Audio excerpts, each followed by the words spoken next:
Welcome to the Table Podcast, where we discuss issues of God and culture, brought to you by Dallas Theological Seminary.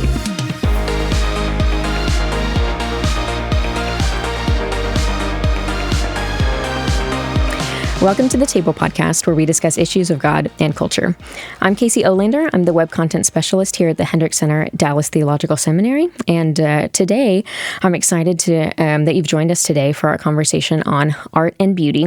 The guests that are going to be joining us in this conversation, we have Dr. Brian Chan, who is Assistant Professor of Media Arts and Worship. Thanks for being here, Brian. Thanks for having me. And we also have Dr. Neil Coulter. He's Senior Writer and Editor of DTS Magazine. Thanks for being here, Neil. Thank you, Kasey. Yeah, I'm eager to jump into this conversation since the three of us went to the Sundance Film Festival, and I feel like both of you have a lot to say about art and about beauty, and so I'm excited that our listeners get to hear from your expertise. So I feel like, in a sense, this conversation might be sort of difficult to have because we're using words. We're not really using visuals and a lot of the mediums that art usually uses, but we're trying to capture something that is not always verbal whenever we talk about art and beauty. So I'm interested to learn from you guys as we navigate this conversation. So why don't we start off with, Neil, I'll start with you, but how did you get interested in art and beauty? What is your experience with it? My background is music, and so I went to Wheaton College as a music major, and from Wheaton went on to grad school in ethnomusicology. So I was learning how to do field work and ethnography, how to work with communities that maybe haven't gotten as much notice from musicology. And from there, my wife and I joined Wycliffe Bible Translators and ended up spending 12 years in Papua New Guinea in the Pacific, where I was an ethnomusicology and arts consultant. So we spent a few years living in a remote village.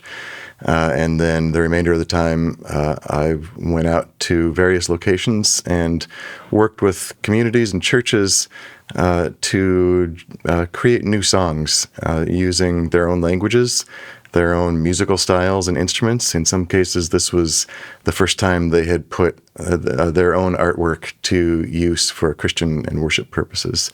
So that was our role for 12 years, and then we came back to the U.S., where I teach at a couple of schools and work at DTS. That's awesome. I'll add for Dr. Coulter, too, as part of his background, he's the adjunct professor for a Christian view of art. So that's very pertinent. The perfect person to talk to about having a Christian view of art. Yeah, that's awesome. I love that you're helping people not just learn worship songs that you knew, but helping them to create their own art. Yeah, it was a way of getting people engaged with Scripture that was, in many cases, in the process of being translated. And so to help people understand what is the Scripture for? What do we do when we get the New Testament or the Bible? A way into that was songwriting and drama and storytelling and artwork of all kinds. Gosh, that's awesome. What about you, Brian? What was the question again? I'm sorry. What is your interest in art? Like, what's your experience with it? Yes. So I've been a visual artist for many years, and been an exhibiting fine artist, and was in Hollywood for 18 of those years, just working with actors and artists, and as well as exhibiting at that time. And I really discovered my love for biblical beauty from here at DTS when I was a student, and when I did my thesis on the beauty of God and art and worship. And I discovered that through being a historical theology concentration, where looking at the heritage, the history of our faith, so much of art was interwoven with our faith and how we understood things theologically, and then diving into the exposition of Scripture and seeing how much Scripture actually uses a lot of art and aesthetics. And that just set my heart on fire for it. And it blended in so well with me as a visual artist, me as a writer, and even as I was a fight trainer in Hollywood, as a certified Kung Fu instructor, and even just seeing beauty in fight choreography and in Kung Fu. So I think that the art and beauty side really has many dimensions for me. That is really cool, because that's not something that people normally think about martial arts as a form of beauty and art. Yeah. So is it fair to say, we've used the word art, but is it fair to encompass like film and theater, and you mentioned music and visual art in addition to, is that fair to use that term like broadly? I think so. When I think about art, I think more of arts, plural, which encompasses so much, even just oral verbal arts, storytelling, proverbs, joke telling, puns, things like that. It's all this creative expression that is doing something more than just conveying a direct meaning, but it's being more playful about it. So when I say art, I'm thinking not just of paintings in the museum, but really the whole spectrum of what humans might do creatively. What do you think, Brian? Yeah, that's good. Yeah, I agree. I would think of the phrasing of art and aesthetics. And I think in the scriptures, we see that expands to smell, even like perfume making.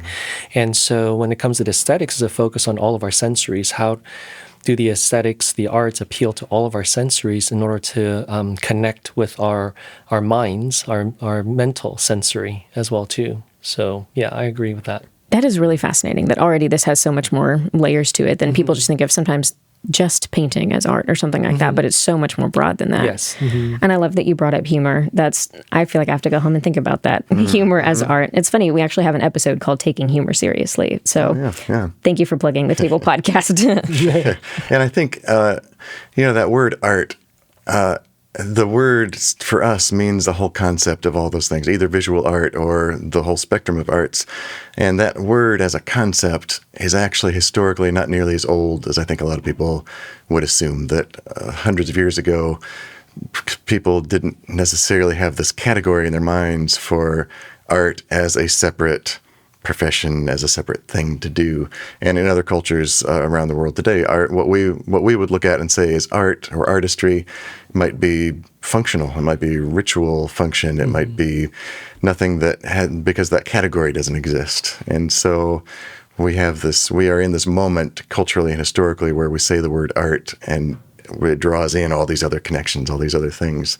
But it changes throughout time and from different places. Yeah, even looking at older civilizations, art was used to tell history. Art was a means of learning, and it was a pedagogical means as well. And there was no separation between really the functional and the aesthetic. They were blended together, which I think, in no surprise, why we would find so much art and aesthetics blended in with faith and theology as well too. Art can be a means, a way of connecting with reality. That is really helpful. Yeah, a lot of times we have this false dichotomy of like what's productive and like what's artsy, as though they're like antithetical to each other, when historically that hasn't been the case. Yeah, I think you really see that development during the modern age. Okay. That dichotomy, that split happening during the modern age. That's fascinating. Well, in light of all that, Brian, how would you say, like, what's beauty? What is beauty? Well, I think in many discussions nowadays, beauty oftentimes is relegated to a subjective definition or relative definition. Right. I think a biblical view of beauty introduces us to an objective view of what it is. And that objectivity is first defined by God, who created beauty. And it's based on his subjectivity, the subjectivity of what pleases him, what reflects his character, the subjectivity of his words and his works. And so we have an objective canon of beauty that is bound in the subjectivity of who God is, which is fascinating to me, because that means that when we discover what is beautiful and aesthetically pleasing or convicting, it centers and revolves around an individual, a being. And so you can't get away from experiencing the cosmos and not seeing that the cosmos revolves around the heart of a divine being. Yeah. That's interesting. So you're saying that it's like related to who God is? It's related to who God is, yeah. Who God is in terms of his character, his nature, his works, his words, and his will. Then can you flesh out the idea of objective beauty then? Is that what you're talking about? Yeah, objective beauty would be something that is an absolute. It is a definition of something that does not change from person to person. It is something that exists in reality. I see it as similar to gravity. So, and for a long period of time, and part of the heritage of our faith, and even for the ancient Greeks, there was this understanding of a canon of beauty. And it's only more in recent modern era, into the postmodern era, that sense of a canon of beauty was really lost in our everyday culture. And yet it's something that is built into people still. So if you ask people, what is beauty? they may start off with, well, isn't beauty in the eye of the beholder, isn't beauty subjective? Right. And the more they talk, they start stating things that are common, usually to nature, and they start stating things that reflect balance, harmony, symmetry, order, And there are certain things wired into us where we think of what we think of as beautiful. And I think that's part of both a reality God created in the cosmos, as well as how he created us in his image to be able to resonate with what he placed in the cosmos. Does that make sense? Those two things match. The reality of beauty in the universe and people made in this image are able to sense what that beauty is. That's fascinating. Yeah. So what is this canon of beauty that you're saying that we've lost? Is it that what you're talking about? Yeah. So a basic canon of beauty would say that beauty involves order, unity, harmony, symmetry, balance, and all of that is to produce two qualities, which is flourishing and goodness. Ooh. So if you think of the opposite, it is not too hard to realize, okay, that is a canon of beauty, because when you think of the opposite, we don't really want that. We don't want chaos that is destructive to life. We don't want the lack of flourishing or the lack of goodness or fragmentation. We don't want imbalance. So you hear people talk about, I'm trying to achieve balance. I'm trying to find harmony. Well, they're looking for beauty in life, in their soul, to experience beauty in their minds, So when you look at art, for instance, like let's say a visual art, we have the rule of thirds, we have horizon lines, vanishing points, and we talk about composition and contours and shapes, and all of that is forming a sense of order. Otherwise, they're random paints. We're bringing random paints together to create something. There's a sense of order, something that's coming together in unity. And that can be broken down even further into understanding what all that means in terms of proportion, how things are in proportion to each other. Then you add the theological element into it, which is the basis of it, and this is where God comes in, is that all of that stems from who God is. God created something out of the mess, the empty, formlessness and emptiness, right? And created the universe in 6 days. There's order, there is composition, there is symmetry. There is the expanse above and the expanse below. There are the sea creatures teeming in the seas, as well as the creatures flying in the air. There's constant symmetry and balance. There's man and there's a woman, And then the world was created to be blessed, to flourish, to be full, to be good, and that's what he called it repeatedly, good, good, good. And the Hebrew term for that has a semantic connotation of delightful, pleasing, pleasurable. And when you think about, this is the subjective part, and I'll stop here. When you think about when he declared good, this is before he created people. So the only person in reference to who he's referring to in terms of who it's delighting and who it's pleasing to was himself. That's why beauty is first and foremost subjective to God, but because he is creator, what is subjectively beautiful to him is objective rule for the rest of us. Wow, that's fascinating. You think about people who don't have training in art and don't know that there's principles, and it's not just haphazard, but that there are certain things that you follow. And a way to understand it, and we experience it though. We experience it all the time. We experience balance in story. We experience balance in the way we dress. We experience balance in relationships, harmony, order, all of that. When you stick a group of people together, they start forming societies and civilization, and unity and order is what we progress and tend towards. That's the natural goal-orientedness of our human nature. Yeah, and that's one of the universal human longings that doesn't always get addressed. People think about, everybody wants to be loved, but beauty, I don't know that we always articulate as something that we're searching for. Yeah. Neil, anything to add to that? Yeah, I just think it's interesting what you were just saying about how we pursue beauty or strive for beauty. If somebody comes to you and says, my life is a pursuit of goodness, no questions asked. Of course. Right. My life is a pursuit of truth. Perfect. Good for you. My life is a pursuit of beauty. Well, suddenly a lot of Christians say, wait a minute, that's a conversation. What do you mean by that? Yeah. And yet what Brian is saying is if we believe in a world that is founded upon a loving God who continues to be involved and loves his creation, then pursuing beauty is not a frivolous or flippant lifestyle. It's actually pursuing the truth of the world, of how God made us to appreciate his creation.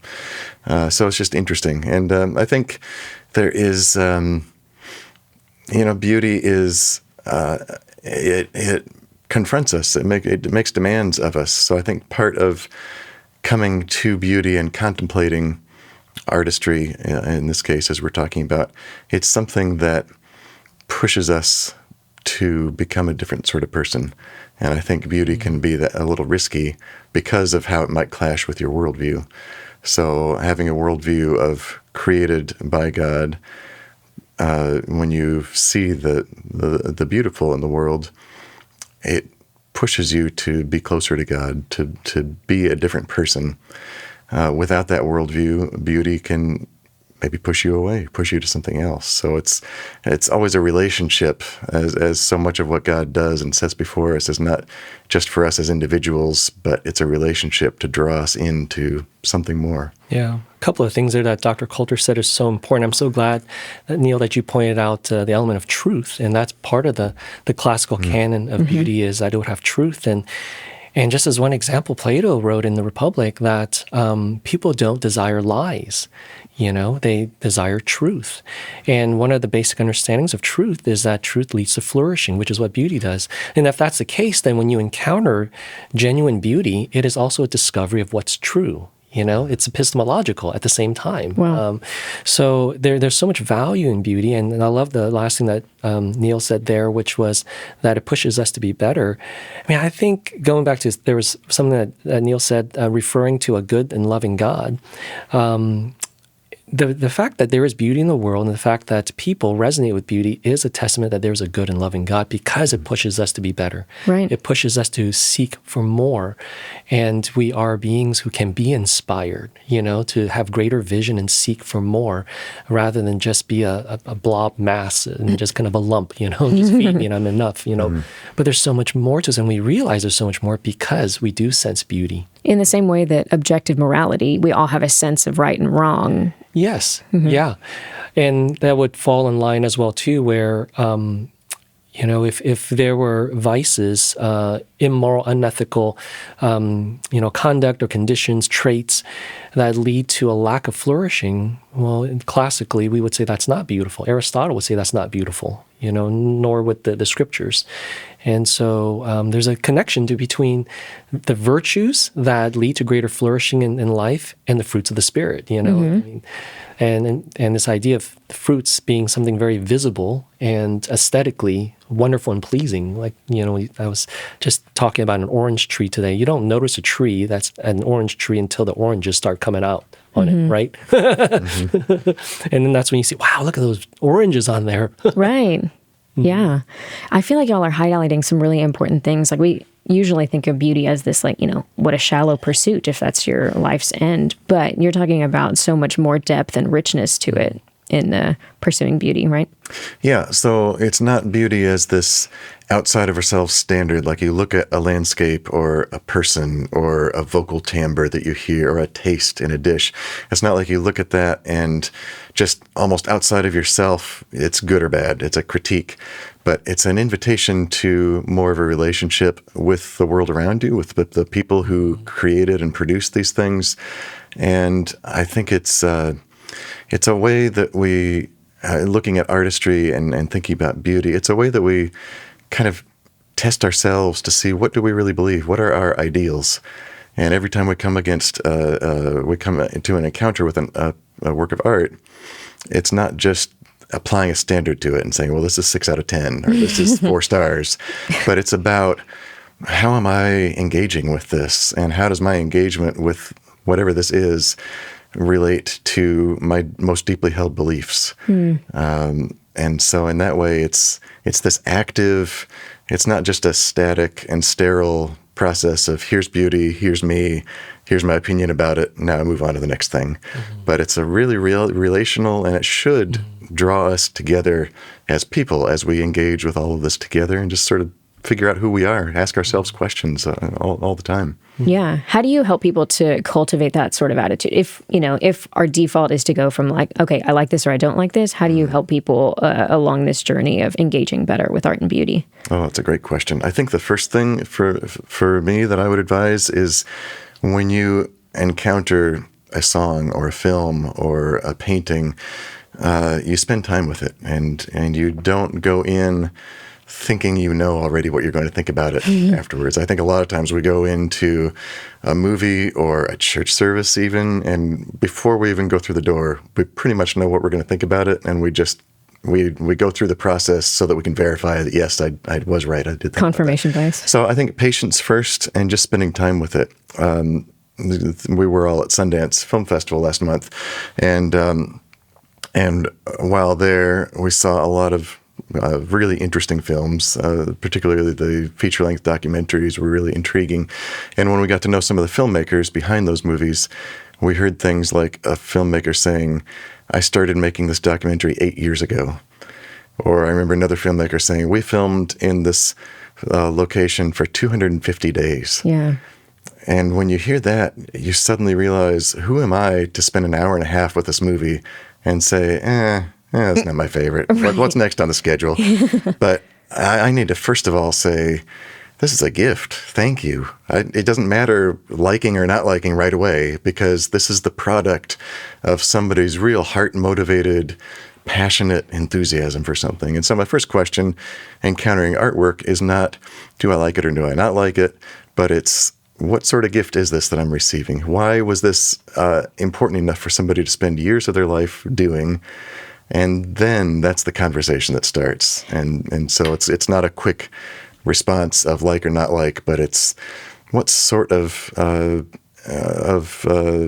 process, what sort of gift am I receiving here? And that's a really key principle to apply when you're listening to people too, like not just coming to evaluate what they're about to say and then that's it, but coming to like a deeper encounter of being patient, of listening first, and then before you can even move to like evaluating, do I agree or disagree with them? Right. And when people are making things, making any sort of artistry, that is a space in which people can tend to ask their deepest questions. Yeah. And they play around with what the answers might be. And so we might disagree with what the answers are in that instance, but the questions are likely to be the questions we all ask. We all want to know, what's the good life? What's the abundant life? What does it mean to live well? What do all of these things mean to us? And so that's the entry point. You say, what are the questions this filmmaker or this artist or this singer is asking, and how are they finding their way through the answers? And there's a sense of vulnerability from the artist. They're presenting something to you, Sure. Yeah, that you can then engage with, and realizing that, they put themselves in a vulnerable position, then you can like honor them with the way that you engage with it. Yeah. Yeah. How about you? I think that it has, how we engage with the beauty of the art is has to do with conversation and contemplation. Something that we have to create space for. And I think a society oftentimes will try to create space for that. So like a movie theater is designed so that you focus just on the screen. All the lights go off. Have you ever been in a movie theater before where they forget to turn off the lights? That's happened to me before in the Dollar Theater. It is, you cannot focus on the screen, And that's one of the reasons why you want to go to the theater versus just watching at your home. Even at home, my son's, when it's movie night, he wants all the lights turned off, right? Even the lights upstairs, that little bit of light up there is so that you can focus on the screen. It's creating contemplative space. Yeah. And Craig Detweiler writes about this in his book, Into the Dark. So making a plug for Craig Detweiler. And that book was based on his dissertation, I believe, where what happens when you enter into a dark theater, you create a contemplative space. And in that contemplative space, you allow for your mind to sink in to the work of art, whether it be a film or story. A lot of people, they love having that one spot they sit in, to read their book. Where it's quiet, and where's that coffee shop, where's that corner spot, that chair. Same with art. The galleries were designed so that you would actually pause in front of a painting and look at it, comparatively to like business offices where they hang up pictures on hallways. You're not meant to stop. You're walking past. So those are the two kind of contrasts of type of spaces we run into in society. Is it decorative, where we're meant to just pass by it? And decorative is okay because we need that too. Or is it you're meant to engage with it further? So there's contemplative space for it. And so society, I think, sets up some of those spaces. I think then we have to look at our own lives. How do we either engage in the spaces that society sets up already, or how do we create some of those spaces in our own lives? And it's John Dewey who said that the killer, paraphrasing, he didn't use the word killer, but he said the killer of creativity is really the mundane, the humdrum. It's the constant movement of life, the busyness of life. We got to do, where society is creating space to remind us, come to the theater, go to the gallery, come to the park, the arboretum, where you can just sit and contemplate and engage. And that's one of the things I think Aquinas says is such a value of art and beauty, is that level of contemplation. Because as Dr. Coulter said, a conversation is begun between an artist presenting an artwork, which is the medium for that conversation. Then the audience comes to the table, for that conversation. And if that is true, and you think of God as the artist, and you look at the universe as his artwork, well, he's put something on the table constantly for us to engage, to contemplate. And the mental busy space of life can detach us from what is already there that beckons us to contemplate and converse. Right, yeah. The heavens declare the glory of God, and we can see his eternal power and divine nature. He's invited us into a conversation just by virtue of the fact that we live in this world it created. Yeah. And when you look at the description of the tabernacle, right? I mean, there's constant contemplative spaces where you're just at the altar of burnt offering. Now you're at the wash basin, and there's movement through that, but it's contemplative space. There's no distractions around. There's not like things you got to do. There's, it's focused, and then all the aesthetic elements that come in, everything from the visual to the kinesthetic to the smell, Yeah, and that sort of goes back to the order that you were talking about earlier. It's not haphazard and, random, but like creating space is intentional. It's intentional. Yeah. Anything to add to that? Yeah, I just love what Brian was saying, because I think that's one of the things that the arts can do for us, is they frame things so that we know to take time to give some intentional contemplation. So a song takes time, which is just this thing. I mean, time is continually progressing, and a song says, no, I want you to make this 3.5 minutes a specific space that you're going to focus on this one thing. So out of all the time that's progressing around us, now we have a focus for that 3.5 minutes or whatever it is for the song. Yeah. And a painting, it's a painting in the studio, but then you frame it and you hang it in a distinctive place on the gallery wall, and it is literally framed. Or the arboretum, it's nature, and yet it is bounded to tell us, no, take a minute. Don't just walk. Take a minute and think about what this is like. And I think we see that a lot through the scriptures and through tradition, through history, that there are all these ways that God has created everything and then found ways to help us say, okay, here's a boundary. Here's the tabernacle. Here's where I will meet you here. I'm everywhere. This is my creation. Yeah. But I'm going to bound this space, and here's where we're really going to have some special time. And art does that. And as we lose art and the arts in public education, we lose that specific way. You just take a part of your day and say, this time is going to feel different. Yeah. You're going to do something different with your hands and with your whole body at this time. Yeah, it's good for your soul. And going off of songs and contemplative space, I'm glad when you mentioned that, I thought of how many of us like to sing in the car. We just go at it, singing in the car or in the shower. Come on, folks, admit it. And I remember once at a stoplight, and I look over to my side and I see this lady. She's belting it out in her car. And it's like, you think no one sees you, but it's that bound space. You're in your own little space it's contemplative for you. And I realize as I'm watching her lips move, is the same station that I'm listening to on my radio. But the shower's the same way too, it's like bound space. You're not checking emails or, but it's contemplative. And I think it goes to show that we seek it. Our souls need it. We need that contemplative space that engages with something artistic like music. Yeah, you're mentioning our souls, and I think also along with that, you guys have said a lot of things about our bodies, like that we're embodied humans. You're talking about all of the senses, things we feel, I don't need to list them all, but you're talking about like us as humans, that we're embodied creatures too. I think a lot of times as Christians, we sort of, shrug that off and don't really prioritize the fact that we are embodied. But a lot of times I think the way to get through to our soul sometimes is by starting with our body, and sometimes having postures and the way that we pray, or there are different rituals that we do at church or whatever, we taste something in the Lord's Supper and we, hold it in our hands. And so that's a really interesting thing that you guys are highlighting. It's not like the sensual things are, flippant or shallow, but they're like really rich and filled with meaning. Yeah, the physical is important. I think art and aesthetics validate that, that God created the physical as well as the spiritual. And that's really the first way we engage with art and beauty is physically. We see it, we smell it, we taste it. And through that, it activates our mind's eye to be able to perceive things that are invisible. That's Romans 1:19 and 20. It's through the physical things that are symbolic, iconic to us, that allows our mind's eye to perceive the invisible reality. Right.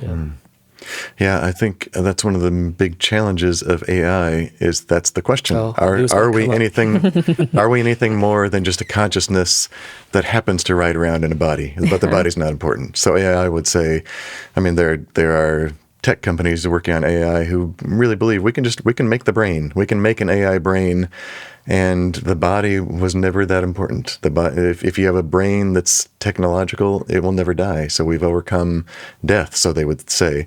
And I think that's one of the big questions for us as Christians is how can we fight against that and push against that and say, no, we were created body and soul, the mind, heart, and God wants us to use all of that. So obviously, as with everything in creation, you can use and misuse things, right. But the body is extraordinarily important, and the artistry allows us to do things only because our physical bodies can do things. Right. So there's an ethnomusicologist I like, Charles Kyle, who comes at this not from a Christian theological point of view, but he feels that what we enjoy in music is actually the small imperfections when we play music together. So he says we have this ideal that we want to be perfect, in time, in sync, all lined up. And he believes, and I agree with him, that what makes music and maybe other arts really engaging for us is that it's not ever quite perfect, but that's what generates the energy. So visual art maybe is the same way. Like the painting is not perfect, whatever that means, but it's the way the paint dripped, and you didn't control that, but now it's part of it. And it's the way you sing in a choir, and it's good, but it's that energy of the imperfections, tiny imperfections, and that's the physical getting involved. That we can't do it perfect, but that's actually where the joy comes from in a lot of ways. I totally agree. Yeah. I think the discussions of AI is pushing some of these questions to the surface.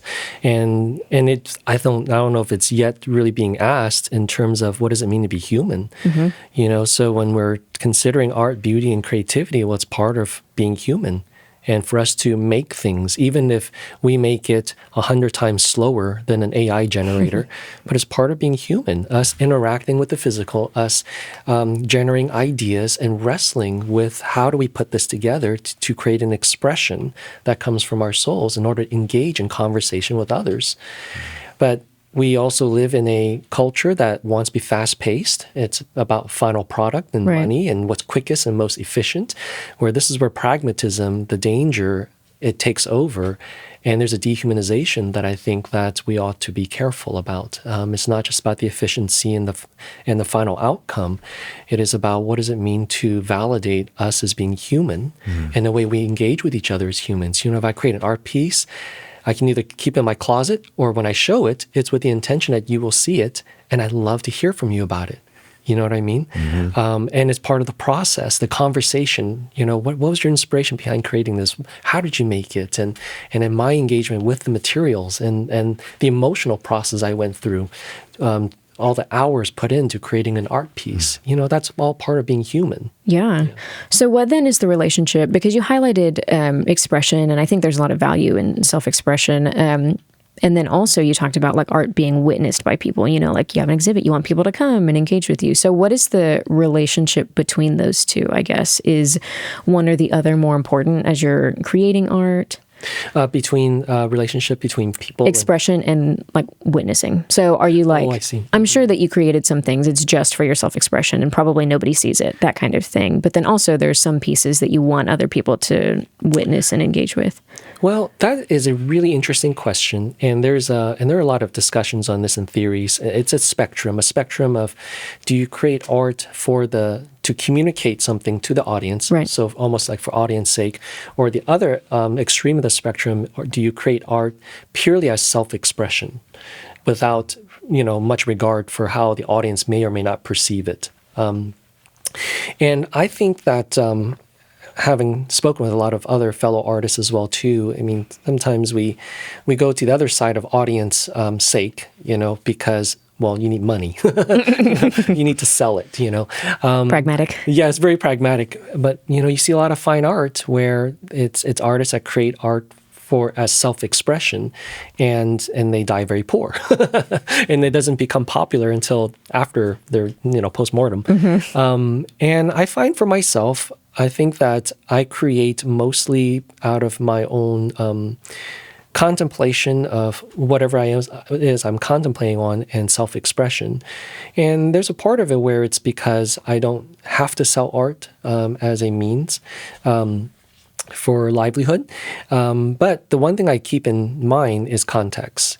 So I think most artists keep in mind the context they're in, but a lot of artists also keep in mind the context they're in, but choose to create art on the fringe of social conventions. Does that make sense? Like kind of edgy?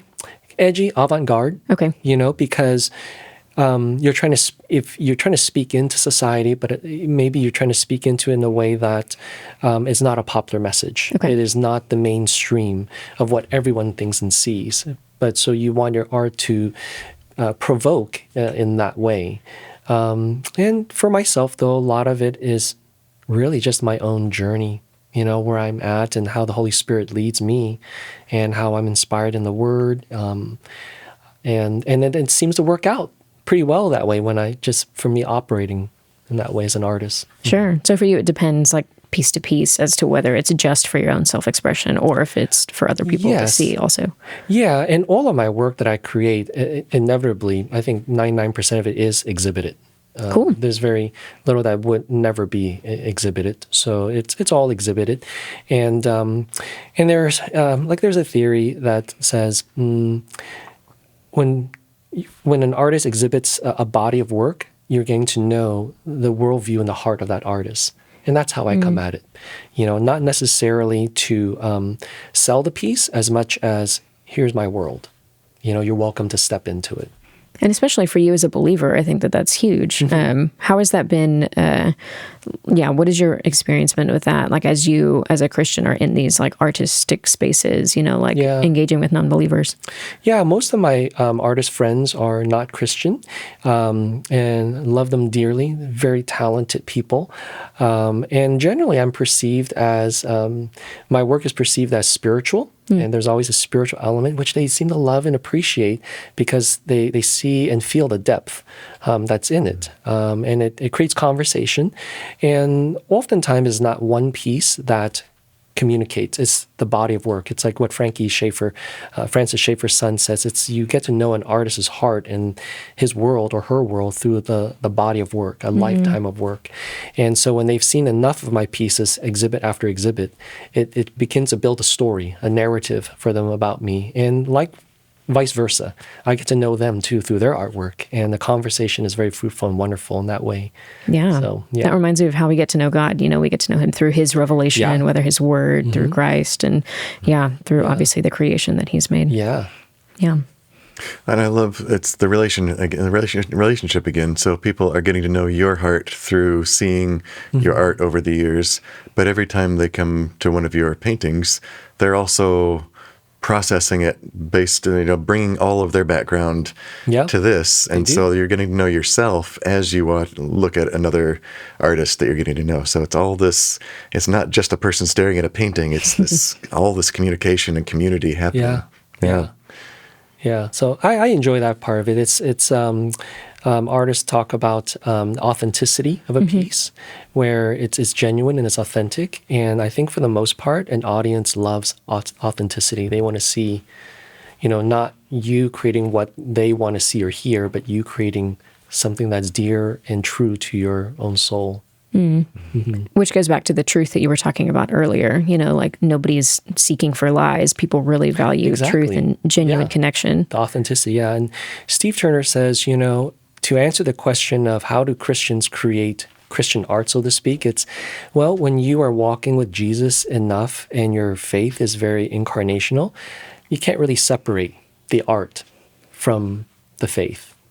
So I don't really think much about how do I make my piece a witness. If I am genuine, authentic in my own faith and in my creations, then it would be naturally a witness. Which is really helpful too, because that's, taking down this like sacred secular divide, like, my church life is separate from my, like the rest of my life or something like that. Yeah. You're an integrated person, your body and soul, you're a whole person who follows Jesus. And so that makes sense that your art is just the same way, that it overflows. Anything to add to that, Neil? No, that's great. I'm loving listening to Brian talk. I know. Likewise. So what would y'all say, what role can art and beauty have in our spiritual formation? I think a lot of what we said leading up to this, it provides an intentional space that we don't have to take, but we can take the time and the space to really contemplate our beliefs, how we see the world, how we see God at work in the world. It is artwork just creates this extra space in life that is not work, and it's not all the things you have to do at the house. It's not all of those things every day. It's this little space, maybe on the commute when you're listening to a song, or maybe when you stop in at the museum and look at or the gallery and look at some paintings. But it's I think it has a lot to do with forcing us to look at ourselves and how we encounter the world, and therefore what kind of a God are we thinking of as we relate to him, and how does he want to speak to us through these little moments of one film or an album or whatever it is. Yeah, so it's not this passive engagement, but it's growing in self-awareness and God awareness as we're engaging with this, whatever the piece may be. Oh, I think ideally working with artwork and engaging with artwork is always active. It's never just something that's coming into my eyes or into my ears, and that's as far as it goes. But it's that back and forth, even when it's a sculpture or a painting that doesn't talk back to me, but I'm part of a community of people thinking about it, asking those questions, looking at answers, and it draws me in to a contemplation and hopefully a prayer of what am I doing in the world? Who am I? And what is God speaking to me? Yeah. I would probably just, my response will be a compliment to what Neil just shared there.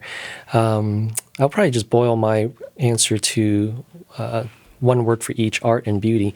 Art, I think, can help with our spiritual formation because it's a way of knowing.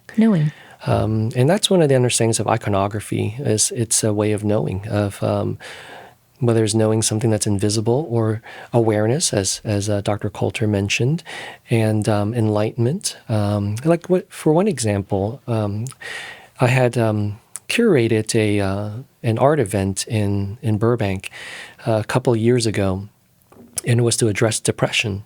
And I brought in 12 artists. The first 5 artists only created works to exhibit depression, addressing the depression. The other 7 artists addressed hope, but the first 5 could not deal with anything with hope. And so when the audience started to come in, we had 260 people that attended this exhibit.